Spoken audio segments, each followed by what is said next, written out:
Sisi tukiamua Bwana awe muamuzi katika maisha ni mwetu, ni wale ambao wanamtegemea Yesu kuwa Bwana Mwokozi katika maisha. Ndio maana hawezi kuchukua muamuzi wa kuangamiza nafsi za mtu mwingine. Bwana Yesu asifiwe sana. Amen. Kwa sababu muamuzi unapotembea katika muamuzi anapokuongoza Mungu ama muamuzi ambao anakuongoza Yesu, ni muamuzi ambao utakuonyesha njia ambayo iko halali na sheria zake zipo halali na mipangilio yake yote ipo katika njia halali. Lakini tunapochukua muamuzi wa ulimwengu, na hapo ndo niingia katika mateso na machungu katika ulimwengu. Bwana Yesu asifiwe sana. Amen. Jina la Bwana libarikiwe sana. Amen, amen. Kwa hiyo kama unaona maisha ya watu wanaangamia na kuchekelewa na kuzaulika kwa sababu ya muamuzi, wewe una muamuzi gani katika maisha? Unaamua nini katika maisha ambayo uko nayo? Unaweka kitu gani katika muamuzi wako?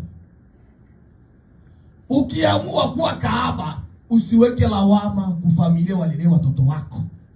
Hapana, kwa sababu ni muamuzi ambao umechukua mwenyewe. Ukiweka ulevi kipaumbele, usiweke lawama, mimi sikulelewa na familia. Hapana, ni muamuzi wako ambao umechukua mwenyewe.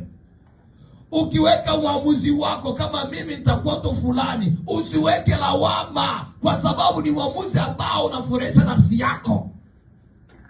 Wengine wasikose mbingu kwa ajili ya wewe ambao umechukua muamuzi. Hapana, umesema wewe hawezi kusamea, basi ishi katika muamuzi wako kutokusamea. Na wewe unapofika hatua, usiweke kipaumbele kwa sababu nilifanyaka hivi ndio maana mimi nataka nifanyie hivi. Hapana, kwa sababu ni muamuzi ambao umechukua wewe mwenyewe. Sasa hapa katika ministry yetu ya Bwana ni mchungaji wangu, tuna muamuzi wa kutembea kwa kile ambacho kinatuongoza Roho Takatifu. Bwana Yesu asifiwe sana. Amen. Sisi hapa katika ministry yetu ya Lord is my shepherd, tunatembea katika muamuzi wa kuongozwa na uwepo wa Roho Takatifu, kwa sababu ministry sio yetu sisi, bali ministry ni ya Yesu Kristo. Na Yesu Kristo ndiye ametuajiri katika ministry hii ya Lord is my shepherd. Lazima tutembee katika sheria zake zile ambaye anatuambia. Bwana Yesu asifiwe sana. Amen. Jina la Bwana libarikiwe sana. Amen. Kwa hiyo kuna watu ambao wanaangamia maisha kwa sababu ya kuwa na muamuzi mbovu. Mungu ndiye amekuweka katika kampuni yake. Yeye ndo anakuajiri katika kazi yake. Inakuwa je, wewe unakuwa na muamuzi bila kutokushirikisha mwenye kazi yake?